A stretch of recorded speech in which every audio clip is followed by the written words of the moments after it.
I will start record button. So again, as I said, I'm very pleased to have with me a number of really esteemed academics and health experts from different health systems to address the question of whether it really matters who the payer and providers are for delivering universal health coverage and why. This is really a very important topic because governments across the world are committed to achieving universal health coverage as part of the UN's Sustainable Development Goals for 2030. The goal is defined as to ensure that all people obtain the health services they need without suffering financial hardship when paying for them. That's really quite a powerful statement, because given the kind of mixed health systems we see across the world, where in many low-income countries, as well as actually high-income countries, individuals are often burdened with the expense of their own health care. People often fear hospitalization. Some people lack insurance coverage in systems where they need that. And often people in actually more public-focused health systems often seek private care because they feel that their public health services are inadequate. So the out-of-pocket expense of healthcare can often be really disproportionate. Furthermore, we often see that those least able to pay are often those that actually end up paying more and are burdened with financial burden of healthcare and health insurance. So moreover, we hear often the notion and particularly in the last few years with the pandemic and a wider awareness of just health and health services, the fact that they take up a larger percentage of our GDP, the growth in the health and health service sector, the fact that many societies are aging very rapidly, but even those societies where they're not aging as rapidly, they often are faced with lots of chronic diseases, non-communicable diseases, as well as climate change is having an impact on health. So when you put that all together, and then you hear notions of low cost, high quality, and access, universal healthcare becomes quite a challenge in the current environment that we live in. So I'd like to now just briefly introduce you to our experts, and then we will have each of them speak for about 7 to 10 minutes to really articulate their views and to stimulate in you any questions that you might have. And then the real exciting part of this event is the Q&A. So we look forward to your questions. And again, as I mentioned, if you just joined us, there's a Q&A function at the bottom of your screen, and if you could put those questions in there. So first, I'd like to introduce Professor Gerard Anderson. He's from the Johns Hopkins University, Bloomsburg School of Public Health. He's also director of the Johns Hopkins Center for Hospital Finance and Management. We have also with us Professor Jolene Skordas. She's from UCL. She's the Vice Dean International for the Faculty of Population Health Sciences, and she's also the director of the UCL Center for Global Health Economics. And then last but not least, we have Dr. Falabi Ogunlesi from, he's the managing director for Vista Healthcare. He's also a physician. And Vista Healthcare is a healthcare consultancy in Nigeria. So welcome to all three of you. It's a pleasure to have you, and I really look forward to hearing what you have to say. So Professor Anderson, can we start with you? Please. Well, thank you, Dr. Colton, for inviting me. It's an honor to be part of this symposium and to be part of this group of very distinguished presenters. I'm greeting you from Florida, where it's warm enough to go swimming. I put on a collared shirt for this symposium, which in Southern Florida constitutes very formal attire.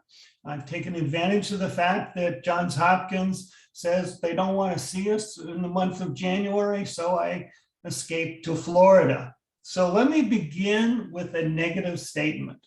Unfortunately, universal health coverage is not an obtainable goal in the United States any longer. I will explain why I think it's unattainable and how the US experience relates to the desire to low and middle income countries to achieve universal coverage. In 1993 and 1994, I testified in Congress in favor of universal coverage through expanding the Medicare program to cover everyone. In the United States, this is known as Medicare for All. Basically, what it would do was take the Medicare program, which in the US covers people over the age of 65 and the disabled, and give this same coverage to all Americans. Everyone would have coverage like they do in England, and all providers would be paid under the Medicare payment system. Currently, however, over half of Americans have private health insurance. Private insurers pay providers twice as much as the Medicare program. As a result, it's not possible to pay the Medicare rate to providers, or else they would be expected to take a 50% pay cut. This differential is so large that it would be hard to phase it in, over many years because of the very large differential. As a result, most every single provider is opposed to Medicare for All. A second problem is that the government would need to raise taxes quite considerably. Currently, the cost of providing private health insurance in the United States is over $1 trillion. If this cost were added to the tax rolls, it would increase our federal taxes by 25%. And there's a very limited appetite for a 25% tax increase. This is a shame because we would have universal coverage and we would spend less. The problem is going from here to there. There just does not seem to be a viable path. So what does this suggest for low and middle income countries that do not have universal coverage already? The first message is, please don't look to the US for guidance. It is important, however, to understand the reasons for the direction the US has taken, and therefore some things of what not to do if you're a low and middle income country. There was interest in universal coverage in the US in the early 1900s. That was soon after Otto von Bismarck established the social insurance system in Germany. And we have talked about it for the last 120 years. So initially, however, there was strong opposition from hospitals and most notably physicians for having any government involvement in healthcare. They did not want the government setting their payment rates. Independence from government is a core US issue. We are still fighting the oppression of King George of England in 1776 during our American Revolution. The early 1990s was possibly the best time to move to universal coverage because health spending was relatively low and the US was relatively rich. As the cost of healthcare increased, the likelihood of achieving universal coverage diminished in the United States. Once the system became entrenched and the possibility for change declined. In 1943, the US made private health insurance tax deductible. Powerful incentive for companies to offer private health insurance to their employees, and they responded. The growth of private health insurance took off. It's now the largest tax deduction the federal government offers. Making private health insurance tax deductible set the US down the wrong path. Now over half of the population has private and health insurance, and I see many other countries are following a similar pattern. In 1965, the US added coverage for people over the age of 65. The rationale was clear and very well intended. People over the age of 65 were no longer working. They were expensive to insure because many of them had health issues. They didn't have enough money to purchase private health insurance. However, the United States started down this track of multiple health insurance companies, and many low and middle income countries have followed this same path of multiple healthcare financing and delivery systems. At the same time, the federal government created the Medicaid program for the deserving poor. If the person fit into certain categories, they got public health insurance coverage. In the 1990s, the Congress passed the Affordable Care Act, which subsidized the purchase of private health insurance for low-income individuals and expanded coverage in the Medicare program. It was very controversial because the rich Americans that already had health insurance did not want to subsidize the cost of private health insurance for the less affluent. More people got health insurance coverage, but still 10% of Americans do not. The US has a myriad of health insurance systems, each with its own rules, each with its own payment system, and in many cases, its own set of providers. The insurers and the providers all feel they are getting the best deal, they have the best quality of care, and any change will make them worse off. This patchwork system of coverage and payment makes transition to universal coverage quite problematic. Amazingly, in spite of coming from the US with its poorly designed health insurance system and inability to achieve universal coverage, I have been invited to over 40 low and middle income countries that want to achieve universal coverage. But let me just talk about two of them in the short period of time I have, and that is Ecuador and China. Both have similar problems, and the problems are related, but slightly different from the US experience. And the problem is how to integrate different, disparate health insurances to achieve universal coverage. So let me start with Ecuador. Ecuador has 7 different health insurance systems. There's a system for the military, for the civil servants, for high-income workers, for low-income workers. Each system has its own method of financing and delivery. There are people employed to operate the health insurance and providers that cater to that specific population. Getting them merged into a single universal system turns out to be nearly impossible, since each of them believes that they will lose in the reorganization. And in addition, Ecuador has frequent changes of governments, and when there's a change in government, opposition to change reappears and the movement to universal coverage stalls. In Ecuador, I ran into a unique problem that I've seen in many other countries, for example, in Papua New Guinea. Many people live in the jungle and they rely on traditional healers. The question is whether universal coverage should cover these services and pay these providers. When I was in Papua New Guinea for the World Bank, I got to work with these traditional healers. I got some figurines that are used in traditional healers by traditional healers to treat people. We decided to cover those services. China has basically 3 different healthcare systems.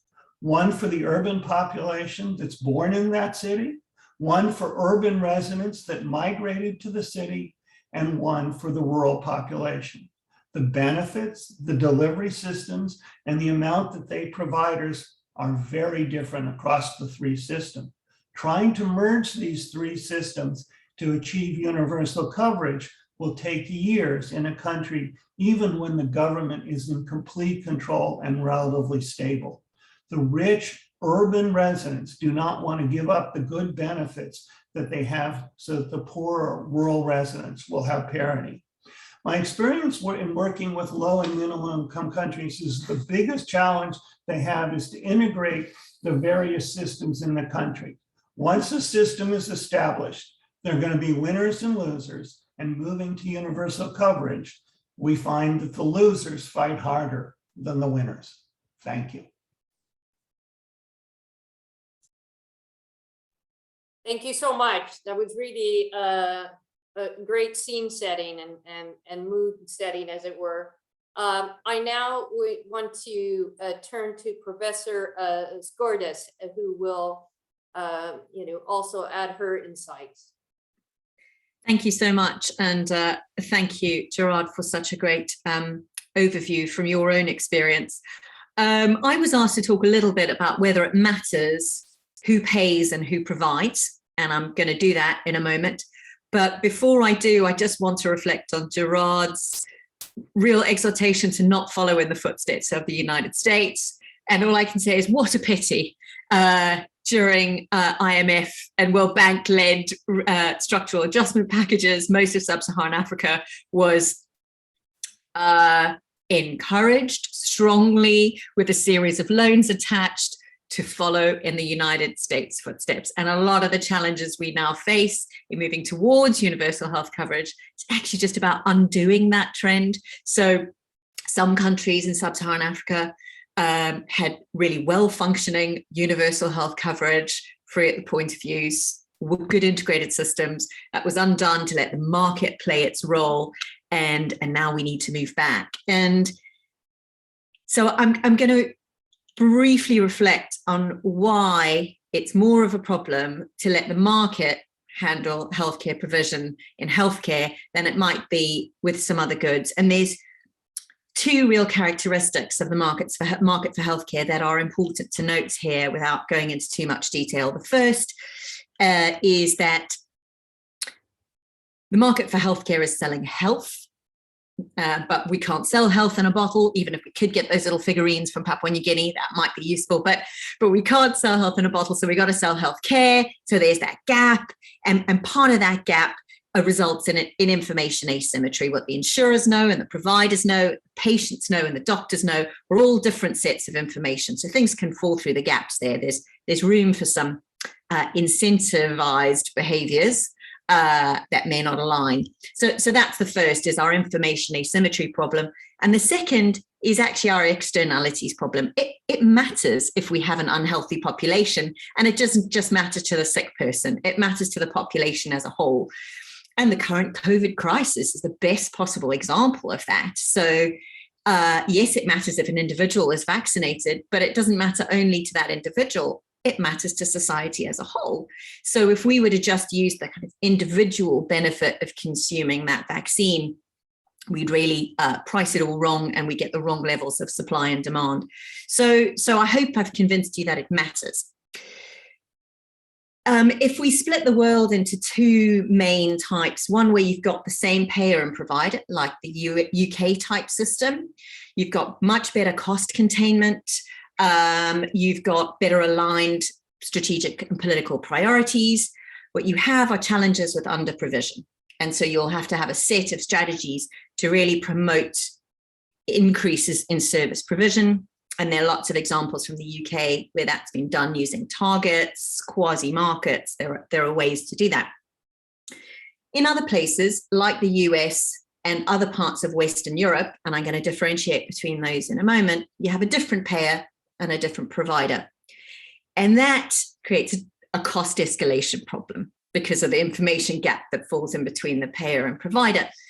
In Western Europe, that's contained by having very close links between the payer and provider. There are lots of strategies you can use to try to contain cost. But what's really importantly different between what Gerard has described in the United States and what we observe in countries like Germany is how many payers there are. So it's actually how many payers that creates the problem. In Germany, there are a small number of large insurance schemes.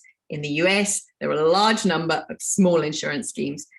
And that matters because you can't cross-subsidize in a small insurance scheme. You can't risk pool, and you can't pool based on ability to pay. Really, the best risk pool is a national health system type risk pool. You got your whole nation in one risk pool.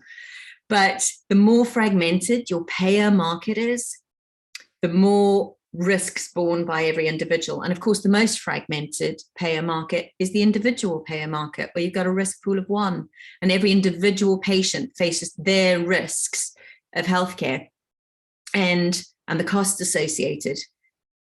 And that matters because poorer people, through no fault of their own, will face higher health risk. So that's not a random spread. That's not based on how hard you work or how deserving you are. It's based on where you're born and which family you're born into and which country you're born into, which doesn't seem a fair way to penalize someone for being unwell. It also matters if we want to look at global development and economic growth, because again, how do we move large tranches of people out of poverty that's related to poor health, or poor health that's related to poverty, if we can't provide some basic services? So given that Gerard has used the examples of Ecuador and China, both middle income countries, upper middle income countries, I'm going to go the other end of the spectrum and use our examples in advising on universal health coverage in Afghanistan and Liberia. So different resource requirements, different set of challenges. Here in Liberia, it's still an ongoing study, so this is all subject to change. And in fact, my team is currently in Liberia working with the ministry, USAID and WHO. In Liberia and Afghanistan, the challenge is there are really few resources. Government has little historical experience of providing healthcare, so hiving fiscal space money off the government budget is a challenge. I'm sure there are a lot of parallels to this argument in the US, but the political will to allocate money is undermined by a very small pot that needs to be divided up. So one of the instincts is to say, well, let's keep letting people pay. But of course, if you do that, again, the burden falls disproportionately on the poorer, you undermine equity, and you undermine the ability of the system to raise population health. So instead, what we're doing there, using a number of tools available, but one developed at UCL called HIP tool, is a prioritization process, which says, for a given budget, how much can you afford to provide for free at the point of use? Universal health coverage doesn't mean providing every service free at the point of use. It's always going to be about priority setting. Which are those services which will give you the most bang for your buck, or the most disease burden averted for the spend you've got available? And as we know, there'll never be enough money and we'll never avert all disease. So how can we start to think systematically about setting priorities within universal health packages that are free at the point of use? And so those can be quite small initially. They tend in countries like Liberia and Afghanistan to focus on maternal and child health, some basic child survival interventions, sanitation, starvation, poor diets in early childhood. And those are really cheap to provide, can be provided at the community level. And they also do not strain the capacity of existing systems to deliver, because while we're talking about finance today, of course, really one of the main resources in health systems is people. And you need the capacity to deliver anything you want to pay for. So I hope that I've managed to emphasize some of the different challenges in lower income countries, to explain why it matters who pays and who doesn't, and why it particularly matters if you've got lots of payers. But I want to end on a positive note, if possible. Gerard mentioned that in the 1990s in the US, you had a real opportunity. You had a young population, a rich country, relatively low health spending. That was the peak of your demographic dividend. China is riding that wave at the moment. India is riding that wave at the moment. And many of our low and middle income countries have these young populations, relatively modest health needs, but real opportunity for change. And they are hungry for change. They would like to see things done differently. So I think let's hope we don't miss the wave of UHC in most of the countries in which we work, visit, and live. Thank you. All right. Well, thank you so much. That was great. And gosh, lots of food for thought, and really, really interesting. I'm now going to turn to our third and final speaker before we open up for Q&A. I just want to encourage, we've got almost 60 people on here, so I got to believe that there's questions that are bubbling up in your mind. So please start thinking about those. You can start typing them in. And so without any more, wait, I go to you, Dr. Ogunlisi. I would be really keen now to see your perspective. Well, thank you very much, Nora. and it's a pleasure to be here. Thank you for asking me to join. I'm joining from Lagos in Nigeria, where it's, I think, about 33 Celsius outside, so not too bad. It's been very interesting listening to Gerard and Jolene, their perspectives. The question I want to answer is whether it matters who pays for or provides for healthcare to deliver UHC. What I thought I would do to make it real and live is to speak about Nigeria, which is the perspective I want to give. And I'm sure if you think about Nigeria, a word cloud comes up. Africa, conflict, economy, petroleum, and so on and so forth. But I'd like to share with you a few things about Nigeria. Let me talk about the country itself. So its population is about 215 million, growth rate about 2.6%, median age is about 18 years, so 63% of the population is actually less than 25 years old. 52% of people in Nigeria live in cities. It's a lower middle income country. It's the largest exporter of oil, about 86 million barrels last year. But it's got the largest reserves of natural gas in Africa, 206 trillion. It's the largest economy in Africa, about $432 billion. And the GDP per capita is a paltry 2,300 because of the population and poverty. So the main problems are things like malaria, AIDS, and we know those things like that. Now, it's a federation of 36 states, and the states are fiscally autonomous. And that's very, very important for the conversation I want to share. So the next thing we want to talk about in Nigeria is what kind of health system do you have here? As I said, it's a federation, which makes it's very similar. So we've adopted something akin to the American system of governance, which some people say, has merits, some people say has demerits. So you have three tiers, three arms of government. There's the judiciary, the executive, and the legislature. In terms of the workforce, there are about 75,000 registered physicians in Nigeria. Only about 50 or 60% of those practice. You have about 180,000 nurses. There are 40,000 healthcare facilities, of which maybe about 160 are tertiary care centers. And then there is no health management information system to talk about, really. Access to medicines is difficult. There's no domestic manufacturing capacity. For example, all the vaccines that were given out, that were administered for HIV were all, sorry, for COVID were all imported. So there's no serious manufacturing capacity in Nigeria for medicines. In terms of financing of the health sector is only 3.9% of GDP. So total health expenditure when the last accounts were done was about $14 billion for a population of 200 million people. So you can see, and health insurance covers only about maybe 2.5% of the population. Out-of-pocket expenditure is about almost 78%.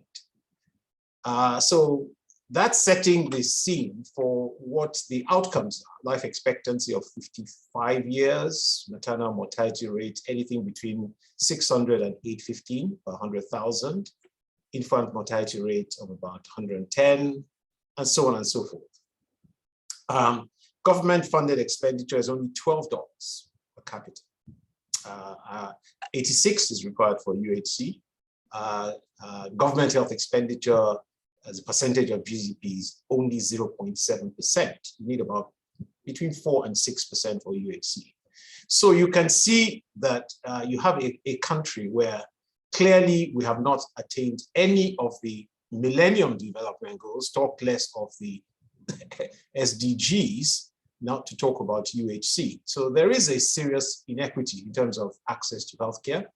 There is, as I said, out-of-pocket expenditure is almost 78%. So catastrophic health expenditure is not unknown at all. In fact, I have a couple of cases that I'm dealing with at the moment. So Does it actually matter who pays? Yes, it does. Because if we have a system like we're running in Nigeria, the health system is broken. It doesn't serve the population. Why does it matter? Because, again, 70% of providers in Nigeria are private providers. The government actually is not very big in provision of healthcare in Nigeria, only about 20%, and then there's about 10% of the voluntary sector. So the private providers, because it matters, they cannot do the capacity. They don't have it's fragmented, it's out-of-pocket payments, so that, you know, that aggregation that you need for investment at scale is not there. Then there's the issues around quality. Again, because it's mainly private providers, quality is variable. Why does it matter? Because it's the payer. The payer is the individual. The government is not really involved that much in terms of paying for healthcare. This is not sustainable. As I talked about, catastrophic health expenditure, access is an issue, and so on and so forth. So, what are we doing about this? The good news is this, and this is how I'm going to end. We have been, that's my firm, Investor Healthcare Partners, we've been advising the government of Nigeria for the past 3 years. And we are trying to do a comprehensive health sector reform program. So we've looked at health reforms all over the world, the ones that have worked, the ones that have not worked. We've looked at all the different health systems in the world. And I think that it's fair to say that the American system is probably one extreme. The UK system is probably at the other end. The German system is somewhere in between in terms of social health insurance and all the rest of it. So what we have, and the good news, as I said, is that the government of Nigeria has set up a health reform committee, which we are leading and advising on. That has been set up by the president. So there's going to be a new health system. There'll be a consultation, and then there'll be a reporting, and then there will be a health reform bill. What we are advocating, which is most likely going to be the new health system, is a kind of hybrid. That's probably what can work. As I said, there is health insurance in Nigeria, but it's very, very limited. There is a big, if you don't mind my word using the word challenge, in terms of covering the informal sector. How do you collect premiums for people who are daily paid? So that is a problem. And there's very little fiscal space in terms of government coming in to either subsidize or pay for these informal workers. One of the things that we've recommended, which is our new sources of revenue. In particular, there's one that we're very keen on, and it's this transactions tax. In other words, you have an economy of Nigeria which is very dynamic. There's a lot of transactions going on. Quite a lot of it is increasingly becoming electronic. Cash is going down. So you can actually take a small amount of that, provided it's pooled in a health fund, an equity health fund. You can then use that to subsidize or to complement other sources of revenue.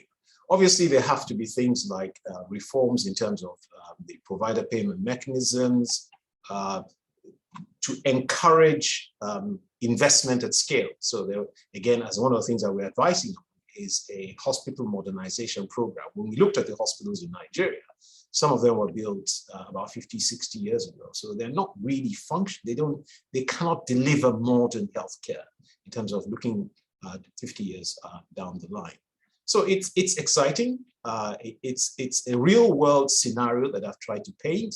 I hope I haven't taken too much time. I'll be very interested in taking questions after this. Thank you very much. All right, well, thank you very much.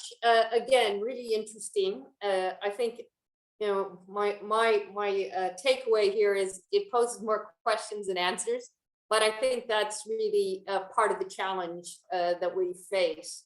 So I see we're starting to get some questions. So while I let people really mull over and get their questions up, I'd like to start with the first question. So, I hear what you're saying, and I can see that they're particularly, a view that we need to have more provision, more public provision.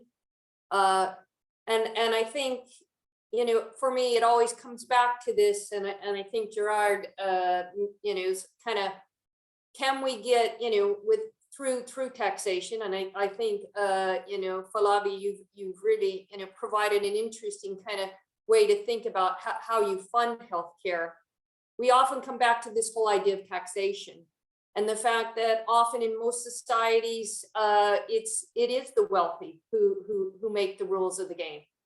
And they often are not quite as incentivized.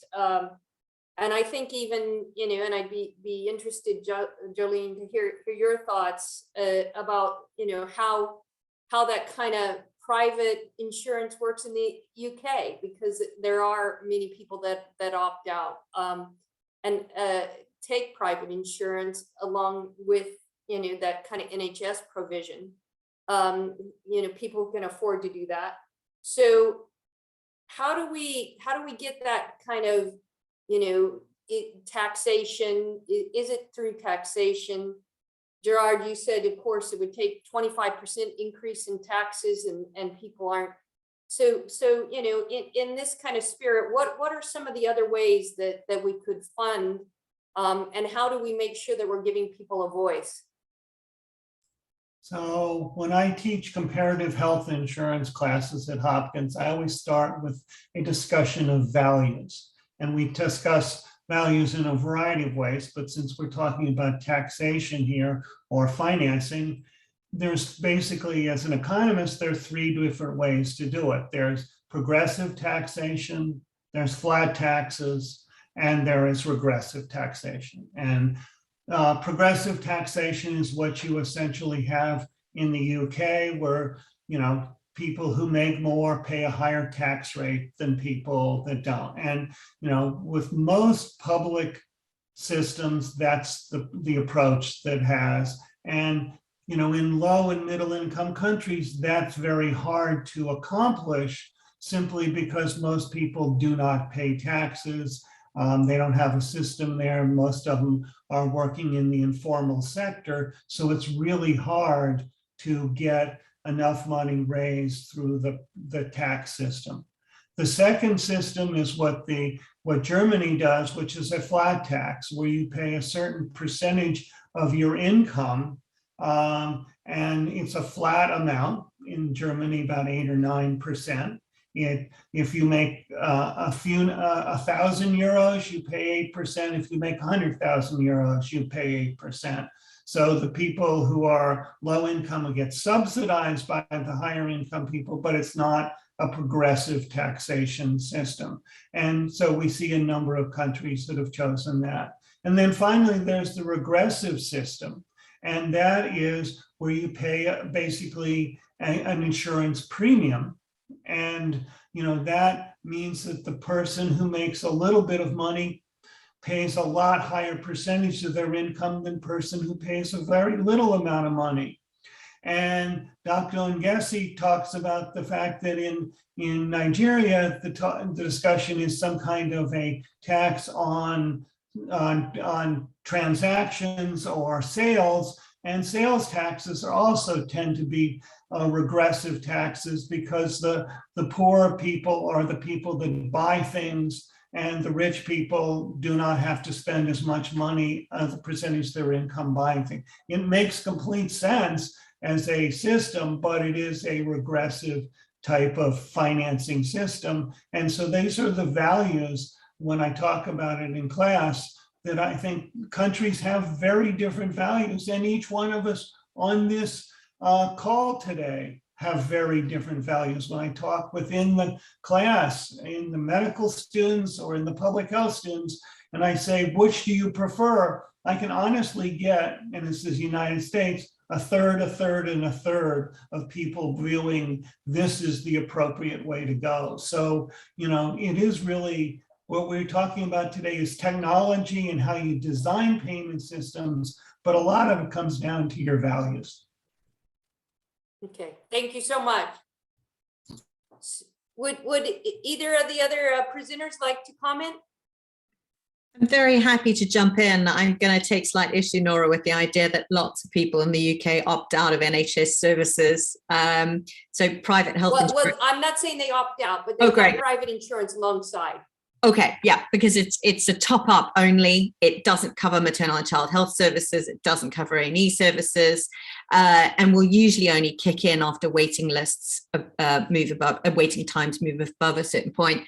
So the highest figure you can find for private insurance in the UK is from the King's Fund at 11%. So that means 89% of people have no other insurance cover.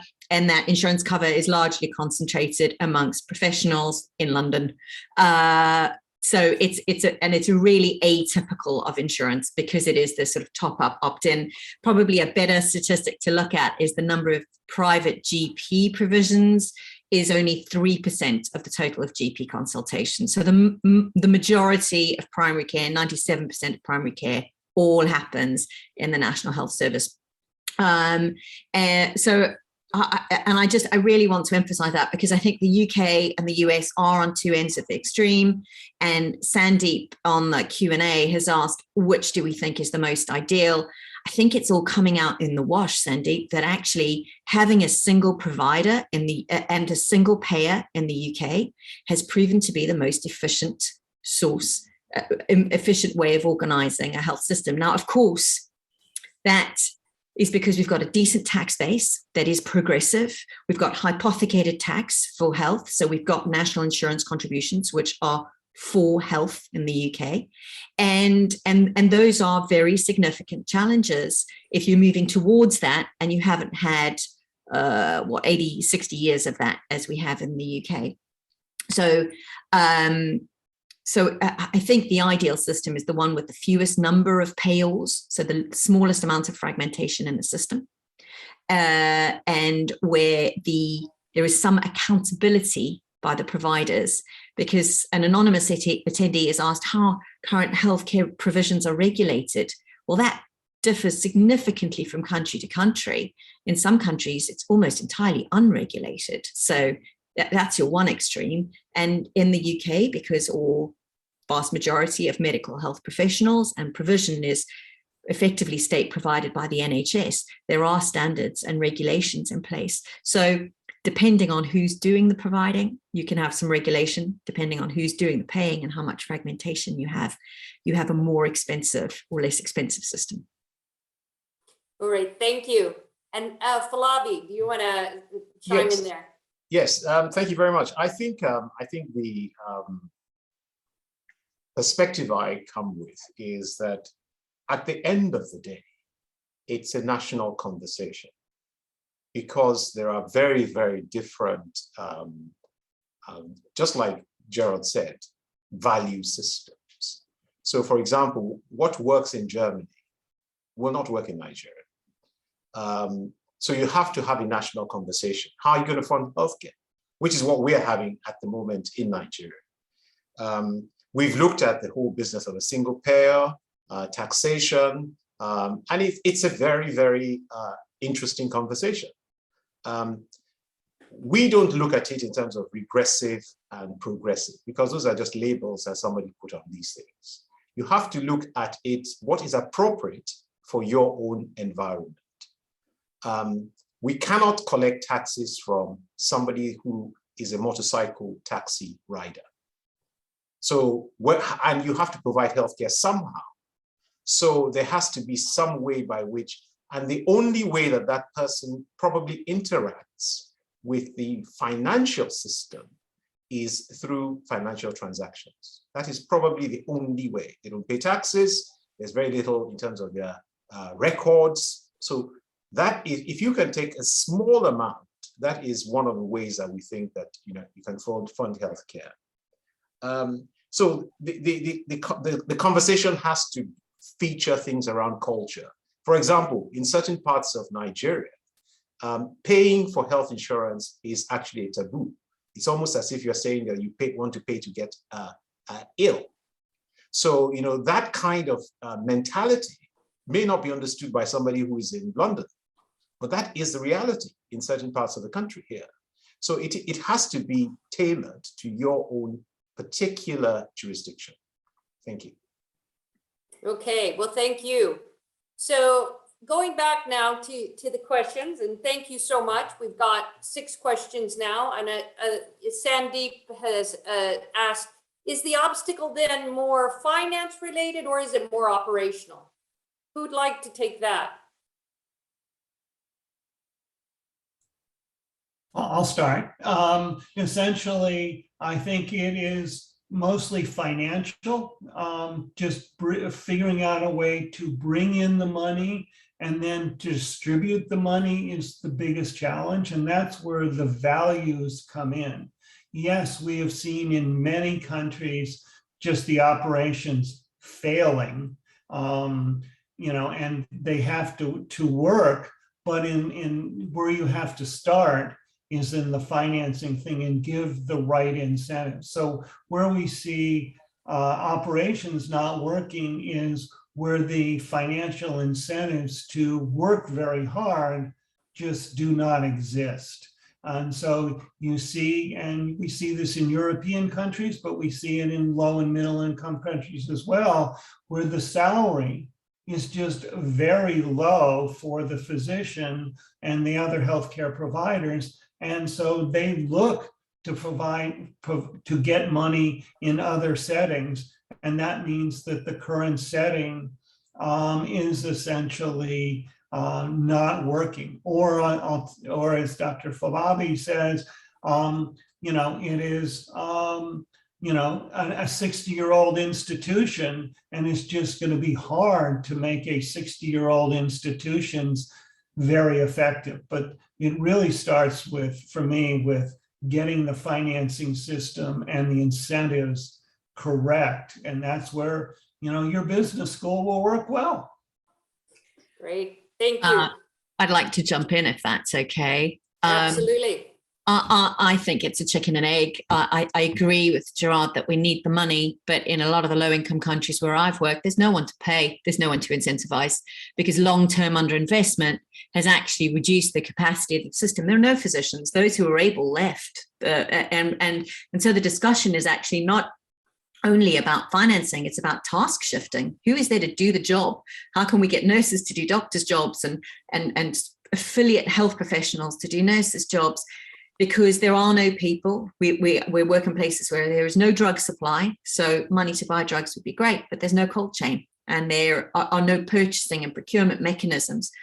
So I don't know that it's just about money, actually. I think in many systems, it is operational. We've got to have procurement systems, and you can't magic professionals out of the air, as the Global Business School agree. It takes time to equip a professional with the skills they need, especially in healthcare. Rapid training can only fill really key primary care gaps, but the moment needs become more advanced, you need people that have had a longer period of training and experience, and that can't happen overnight. Okay, great. So Jolene, I would agree with you totally, but at the same time, if the person doesn't have the money, they're not going to create the supply chain. They're not going to remain in the countries. They're going to move to the US, or they're going to move to the UK or something like that. So without the money, it's hard to get the right operations. But yes, you're correct. Let's agree we got to do both. You have to do both, but at the same, you've got to start, in my view, with the money. Okay. All right. So I'm going to take us along. The next question is really about, what is the data that's out there that provides the greatest leverage for change? So thinking about, universal health care and, kind of effective actions. And maybe it gets a little bit back to what you had said earlier, Jolene, about prioritizing. So, maybe Falabi, we start with you. Where do you see the data, the hard data, as it were, that's really the call for the greatest leverage for change? Well, I think, to my mind, once you have something that unifies us rather than divides us, it brings out what needs to be done. And I think what is staring at us is the pandemic. COVID. That has brought out the universality of the requirement for healthcare. And it has also shown how there are these disparities between different parts of the world. And I think that is the most compelling evidence, data, or a real life scenario that I can see. Having said that, I think that when you live in a a lower middle income country like I do, I have to come, I'm not taking us back, but I think I have to come down on one side of the fence or the other. And I think I'm coming down on the side of the fence that Gerard is, that you need money. It's the money, I'm afraid, because we have a frightening scenario in Nigeria where I think they said, according to the records that I saw, almost 1,000 Nigerian doctors were registered with the GMC last year. The torrent flight of doctors out of the country is scary. Why are they leaving? It's because they're not properly paid. So if there is no money, you can't do anything. And I think, that is where things like mobilizing global funds comes in. You would have thought that by now, I think I seem to recall there was a Chatham House discussion around reforming the Global Fund for TB, AIDS, and malaria. That's the kind of thing that should have evolved into a global fund, where you can then use that in an equitable way to try and improve the health systems globally. Let me just leave it at that for now. I'm sure my other colleagues might want to say a few things. So I would say the one number, Dr. Falabi, that you said was 78% of the amount is paid out of pocket.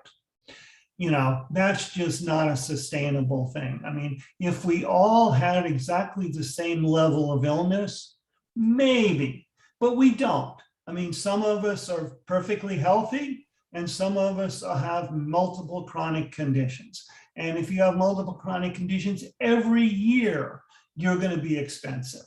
And if you have to pay out of pocket, you're maybe not able to work. And so you're going to have to rely on your family. You're going to impoverish your family. And the whole thing goes into a downward spiral. So for me, and what I think why we need universal coverage is your 78% out of pocket number. It's just so profound.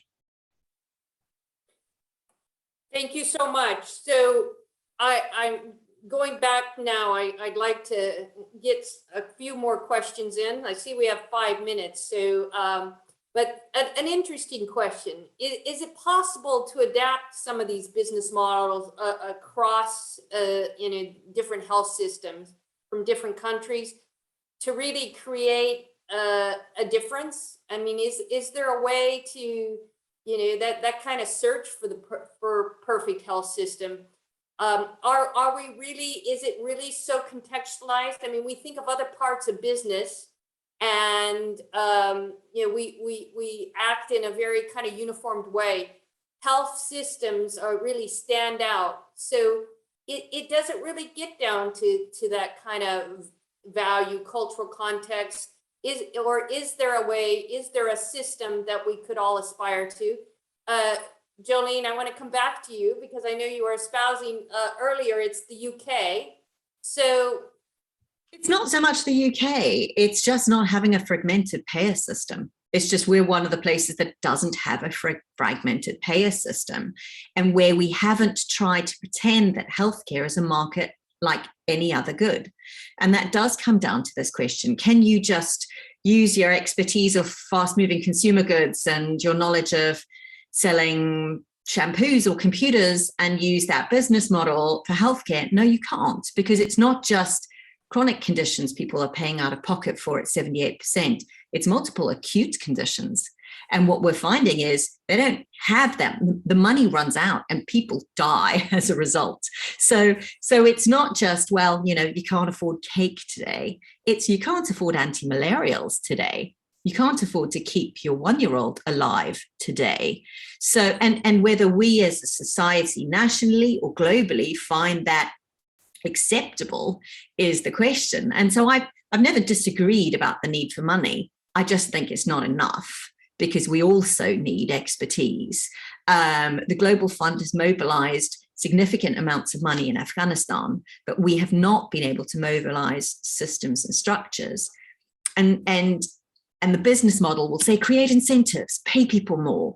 But the insecure nature of the country, high levels of conflict, have continued to push people away. It's not only about the money. There are a range of push and pull factors which we need to consider when retaining qualified people with choices.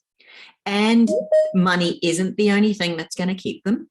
And if we do just insist on importing business models wholesale from other segments into healthcare, we are always going to come short. It's why the structural adjustment models of the 80s had really serious negative unintended consequences for most of sub-Saharan Africa. It was really well intended. It was meant to build in efficiencies and everything we know about private markets and running businesses and maximizing output. It came in with great intentions and went out with the real acceptance that healthcare markets are unlike other markets, because it's life and death, it's values, it's cultural significance, it's all the things that Gerard and Falabi have mentioned today. Okay, so Gerard, we've just got a couple more minutes. Do you want to get a last word in there? So what I think is transferable are technological changes in payment systems or delivery systems. So 40 years ago, I helped design the Medicare prospective payment system, which sets how much you will pay for a case in a hospital. And 40 countries have adopted that, including the UK. They do adopt it in very different ways, but they do adopt a system like that for payment systems. So we can take things from the United States or from the UK, from other places, and bring it to Nigeria. We can bring it to other places to create the incentives to be an efficient delivery system. So technological things we can adapt to different healthcare systems. Large in adopting the whole system, like Falabi says, we're not going to necessarily take it from the UK or Germany or the US or any place like. Each country is going to do its own unique thing. All right, thank you so much. And Falabi, do you want the last word here? You're on mute. I just have to agree with both Jolene and Gerard. One thing I think the pandemic taught us is the value of communication. So you can do Zoom calls. I'm one of these physicians that has now been converted to doing consultations online. And that's something, so you can have a specialist in Nevada talking to somebody, provided you have the bandwidth, in Lagos.